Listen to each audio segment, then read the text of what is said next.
Bonjour à tout le monde et excusez-moi de mon retard. Donc aujourd'hui, je suis là pour vous parler de Fisheye. Fisheye, c'est une aventure éditoriale qui a commencé il y a 10 ans, parce qu'on fête nos 10 ans cette année. On va notamment faire une grande fête à Arles, qui est un lieu assez naturel pour nous pendant les rencontres d'Arles pour fêter nos 10 ans. Et Fisheye, c'est né de cette volonté, il y a 10 ans, de se dire que, en tout cas, la photographie, elle évoluait beaucoup, mais la question de la légitimité, c'est-à-dire qui est légitime pour publier des photos, en fait, il faut se remettre il y a 10 ans en arrière. Instagram venait juste d'arriver.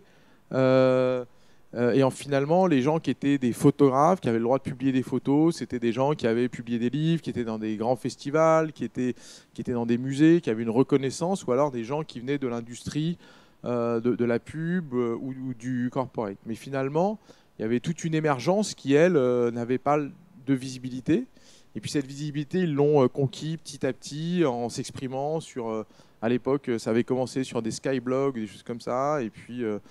finalement après beaucoup Instagram et en fait nous on était vraiment sur cette idée de la curation. Moi j'étais directeur de la rédaction d'un autre magazine de photos qui s'appelait Images et je sentais qu'on avait du mal, en tout cas j'avais du mal à faire bouger l'équipe parce qu'on était vraiment très sur ces questions questions de légitimité. Et donc on crée Fisheye sur cette idée là. Et finalement, les choses marchent assez bien, puisque déjà le magazine se porte bien. Et puis, surtout, il se développe aussi au niveau digital. On a un hashtag qui a été utilisé 1,7 million de fois, Fisheye le mag, par des photographes à travers le monde qui voulaient qu'on les repère et qu'on les publie. En tout cas, il y a quelque chose qui a pris au niveau de la communauté qui était assez fort. Mais... très vite et dès le début d'ailleurs, on se dit que en fait il y a deux choses qui sont importantes pour nous. C'est la question de la diversification, parce que si jamais on faisait peser uniquement le modèle économique du média sur la pub et les ventes en kiosque ou les abonnements, finalement on allait vite se retrouver sur les contraintes que rencontraient tous les autres journaux. Moi, j'avais commencé comme stagiaire à Libération en 98, qui sortait de Libé 3 et qui avait été une boucherie. Ils avaient licencié plus de 60% des effectifs. Et je voyais ce que c'était qu'un journal qui vivait sous contraintes financières, et je n'avais pas du tout envie de revivre ça. Donc du coup, on a ouvert des galeries. On en a aujourd'hui une à Paris, une à Arles. On a lancé une maison d'édition. Aujourd'hui, on publie à peu près 6 à 9 livres par an, à la fois des livres avec des auteurs, à la fois en collaboration. On a sorti un gros livre l'année dernière sur les archives de l'AFP, où l'AFP nous a demandé d'apporter un regard contemporain sur 6 millions d'images de 1870 à peu près à 1990 sur des images argentiques en noir et blanc. Et finalement, se poser la question de comment on peut apporter une dimension contemporaine à des choses qui semblent du passé ou qui semblent un peu figées. Et finalement, il y a toujours une relecture à avoir de l'histoire, notamment à travers les images. Et c'est ça qui est intéressant, c'est qu'autant on peut bouger les faits, autant les images, elles ne bougent pas. Mais par contre, en sélectionnant les bonnes images, en les mettant en perspective, et ben finalement, on peut raconter des nouvelles histoires qu'on n'avait pas vues tout à fait de la même manière. Et puis très vite aussi, dès 2016, donc on se lance en 2013, dès 2013 on s'empare de la question immersive, parce que c'est des nouvelles images, c'est des nouvelles écritures, et c'est vraiment quelque chose qui nous fascine. Donc on est en 2016 et on lance le premier festival en Europe de réalité virtuelle avec les rencontres d'Arles, et on attire à peu près 40 000 personnes tous les étés. Je vous avoue que ça fait longtemps qu'on attendait l'annonce que Apple a fait hier soir, parce que c'est vrai que ça va donner une crédibilité à ce marché qu'elle attendait depuis extrêmement longtemps, et ça va changer énormément de choses.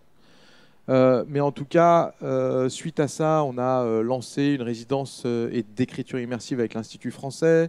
On a lancé des expositions aux rencontres d'art immersives et un festival au Grand Palais qui s'appelle le Palais Augmenté. D'ailleurs, si vous êtes présent à Paris le 23, 24 et 25 juin, je vous invite au Grand Palais éphémère. Voilà, c'est un événement qui parle de tout l'art immersif, c'est-à-dire comment est-ce qu'aujourd'hui on peut parler de création en réalité augmentée, en réalité virtuelle, et finalement avec le même point de vue qu'on a eu dans le Fisheye, c'est-à-dire comment est-ce on met en avant et les auteurs, les nouveaux points de vue et les nouvelles manières de créer.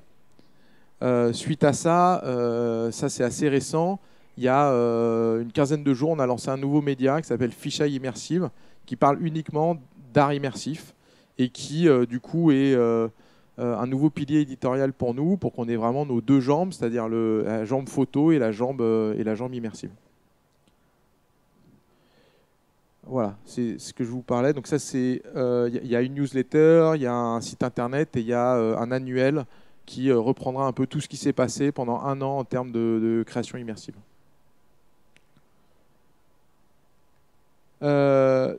Suite à ça, on a aussi pas mal développé une offre de contenu puisque c'était nos métiers. Et donc du coup, on fait aujourd'hui, on a développé ce qu'on appelle une manufacture, parce qu'on ne veut pas être une agence, vraiment, parce qu'on a nos fondements éditoriaux et on s'attache plus aux questions de comment est-ce qu'on fait les choses. C'est-à-dire comment est-ce que finalement, quand tu as le brief d'un client, plutôt que d'essayer de le sous-traiter à des gens qui sauront faire, comment est-ce qu'on essaye de vendre des choses qu'on sait faire nous-mêmes. Et ça, c'était vraiment hyper important pour nous. Et donc du coup, c'est venu assez naturellement dans la production photo, parce que finalement, on était en contact avec des milliers de photographes. Donc aujourd'hui, c'est assez facile pour nous de trouver des photographes partout à travers le monde, de monter ces productions et d'arriver avec des regards un peu différents, avec des photographes qui peuvent avoir une certaine patte ou un certain engagement ou une certaine connaissance d'un sujet en particulier. Et finalement, aujourd'hui, en fait, c'est plus un photographe qui peut photographier tous les sujets, mais il y a vraiment des spécificités. Et même, on voit que dans les commandes qui nous sont faites, il y a vraiment beaucoup de demandes aujourd'hui pour qu'il y ait une certaine manière de colorer les choses. Et nous, on a cette granularité pour apporter cette réponse-là. Évidemment, tout ça est basé sur la curation. On a développé aussi tout ce qui est l'ingénierie culturelle. Donc, c'est à la fois les événements dont je vous ai parlé en immersif, mais on monte aussi beaucoup d'expositions, qui est un de au cœur de métier. Et puis, l'édition, puisqu'aujourd'hui, on édite un certain nombre de livres. On vient de terminer, par exemple, un gros livre pour Bulgarie, qui était basé sur, pareil, beaucoup de productions photos, et qui nous permettent aussi d'aller sur des marchés un peu différents, qui étaient tenus depuis longtemps, qui étaient des grosses forteresses. Et on sent que voilà, ces marchés sont en train de s'ouvrir grâce à la question de la curation et d'une nouvelle manière de voir le monde. Ça, c'est un projet qu'on a fait en fin d'année avec La Poste, qui s'appelle les Postiers de l'année, qui visait à valoriser des postiers qui avaient eu des actions assez fortes, hein, puisque ça va de gens qui ont pu trouver, par exemple, des bébés dans une postière qui fait sa tournée, et qui entend du bruit dans une poubelle, qui fouille dans la poubelle et qui trouve un bébé de quelques heures, et qui, voilà, et elle le prend, elle le met contre sa peau, et elle l'amène à l'hôpital, et ils arrivent à sauver le bébé. Et c'est juste, voilà. Donc en fait, il se trouve que la Poste, ils ont des centaines de milliers de postiers tous les jours sur la route au contact des Français. Et du coup, il se passe des choses, quoi. Quand on est sur la route, il se passe des choses. Et c'est pour valoriser ces gens. Et on a mis en place une production qui regroupe, où en fait, on a fait travailler des anciens et diplômés de Gobelin, qui est une école avec qui on travaille beaucoup depuis 10 ans, avec des élèves de première année qui étaient leurs assistants. On a monté tout un projet, parce qu'on allait faire une quarantaine de prods un peu partout en France et dans le monde. Et puis, on a développé toute une partie en réalité augmentée. Et donc, du coup, ce projet, on l'a pas mal... c'était un projet, en tout cas, qu'on a bien aimé, parce que c'est vrai qu'il y avait, à la fois, on a fait bosser des auteurs, à la fois, il y avait une dimension humaine, il y avait de l'innovation avec une expo, de la réalité augmentée, d'autres manières de concevoir les choses, et ça réunissait beaucoup de choses qu'on avait développées en compétences. Je pense que ça, c'était un dôme immersif, ce qu'on a fait, on développe de plus en plus les productions nouvelles. Donc par exemple, pour Orange au World Mobile Congress, qui est un gros salon à Barcelone, on a développé toujours avec des artistes, que c'est vraiment le cœur de ce qu'on fait, une vision de ce que pouvait être de courir un marathon, parce que Orange est partenaire du Marathon pour tous des Jeux Olympiques, de courir un marathon en 3 minutes avec une expérience extrêmement immersive sous un dôme. Et sous ce dôme-là, on pouvait ressentir avec des vibrations, du son, des odeurs et une immersion totale dans le dôme, ce que ça pouvait être. Ce qu'on a fait, pareil, avec des techniques un peu nouvelles et interactives, ce qu'on appelle à la fois sur une prise de vue, ce qu'on appelle la photogrammétrie, c'est capter le monde en prenant des milliers d'images d'un lieu et on arrive à reconstituer ce monde en volume. Et à partir de là, on peut en fait les mettre dans des logiciels de 3D en temps réel et d'avoir une interaction très forte avec le sujet et surtout est multi-utilisateur. Alors ça, c'est un autre projet dont on est assez fier parce que Fnac, c'est un de nos clients depuis le départ de la boîte. Ça a vraiment été un client qui était très structurant pour nous. Et en fait, pendant la Fnac, pendant des années, franchement, on a fait des trucs qui n'étaient pas foufou. On a fait des catalogues pour Darty ou pour la Fnac. Et c'était pas le truc le plus fun qu'on ait pu faire. Mais à un moment, il nous fallait aussi, voilà, au début de la boîte, des projets qui nous permettent de vivre. Et on a réussi à transformer un peu la relation avec eux et de leur proposer une approche plus éditoriale. Et il y a 2 ans, on a lancé un média qui s'appelle L'Éclaireur, qui regroupe l'ensemble des productions de contenu de la Fnac, qui est vraiment un média qui parle de culture, de société, de tech.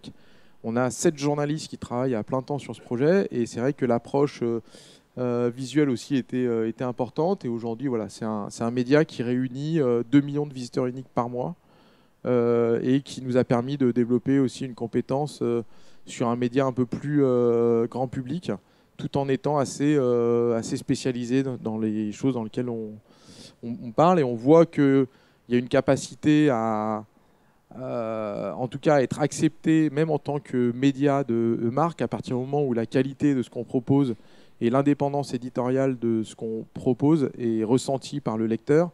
Et c'est vrai qu'aujourd'hui, on sent que les lecteurs, si on ne les prend pas pour des idiots, ils sont capables d'accepter des contenus, même si elles viennent d'une marque, parce que je pense que c'est vraiment la manière dont on va conduire finalement sa ligne éditoriale et son indépendance qui va faire que dès qu'on va faire un petit écart, ils vont le sentir.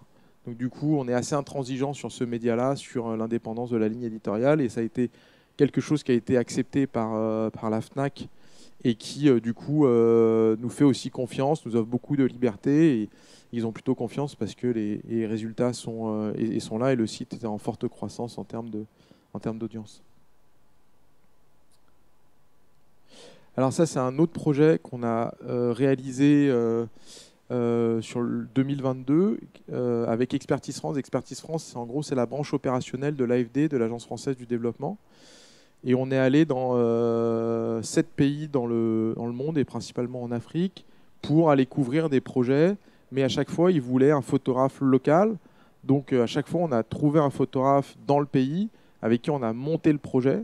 Et on en a fait toute une production derrière, parce qu'on a notamment développé un format qui s'appelle Focus, qui mélange des photos et des reportages journalistiques audio qui font des vidéos, donc qui répondent aux normes des algorithmes actuels des réseaux sociaux, mais finalement qui sont beaucoup plus flexibles à produire. Là, par exemple, vous avez un exemple de photo qui vient de... Alors là, on va vous montrer un focus. Vous n'avez pas le son, alors c'est moins intéressant. Mais en gros, ça c'était aux Comores. Et celui-là, je peux en parler parce que c'est moi qui étais aux Comores. Et c'est vrai que voilà, on est allé sur des projets qui étaient assez dingues. Et en tout cas, c'est vraiment le genre de projet où finalement on a trouvé le bon photographe qui avait une connaissance locale, qui à la fois avait aussi la bonne patte, et qui fait que Mais en fait, ce dont on parle est vraiment assez juste dans le ton dans lequel on en parle, parce qu'on n'est pas, on n'est pas à côté, quoi. On n'est pas sur un regard qui pourrait sembler un peu externe. Et finalement, les choses sont très très bien passées. On a été aussi au Bénin, au Cameroun, au Liban, en Tunisie et en Éthiopie. Et voilà, en tout cas, c'est un projet qui était, qui était assez chouette.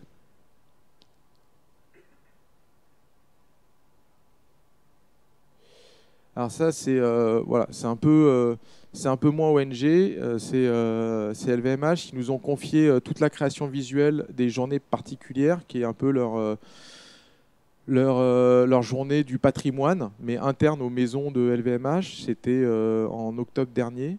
Et ils nous ont confié le fait de pouvoir créer, enfin ils nous ont donné une carte blanche, donc on est allé dans 16 maisons. On a confié à 16 auteurs le fait d'apporter une vision différente. Donc, par exemple, ici à gauche, c'est Château Yquem, voilà, qui est quand même une maison qui est très traditionnelle en son image habituellement. Et c'est vrai qu'ici, on a fait travailler un photographe animalier suisse, assez jeune, qui a une vision très particulière avec ses effets comme ça qui déforment les photos. Voilà. Et au final, on a réussi à apporter une vision qui venait pas se percuter avec les lignes de communication de chaque maison, parce que chez LVMH, chaque maison est très indépendante dans sa communication, mais qui venait apporter une coloration artistique et globale aux journées particulières et qui ont servi de visuel sur toute la campagne de com pour faire venir les gens. Et ça a plutôt très très bien marché. On en a fait une expo aussi, on en a fait un livret, on a fait beaucoup de choses autour de ce projet. Et puis évidemment des déclinaisons pour les réseaux sociaux qui sont indispensables aujourd'hui avec de la vidéo. Voilà, je ne sais pas si jamais je suis dans les 20 minutes ou pas. Si, on est bien. Bon, bah, j'espère que c'était intéressant. En tout cas, excusez-moi encore de mon retard pour tout à l'heure. Et si vous avez des questions, bah, je suis à disposition. Merci.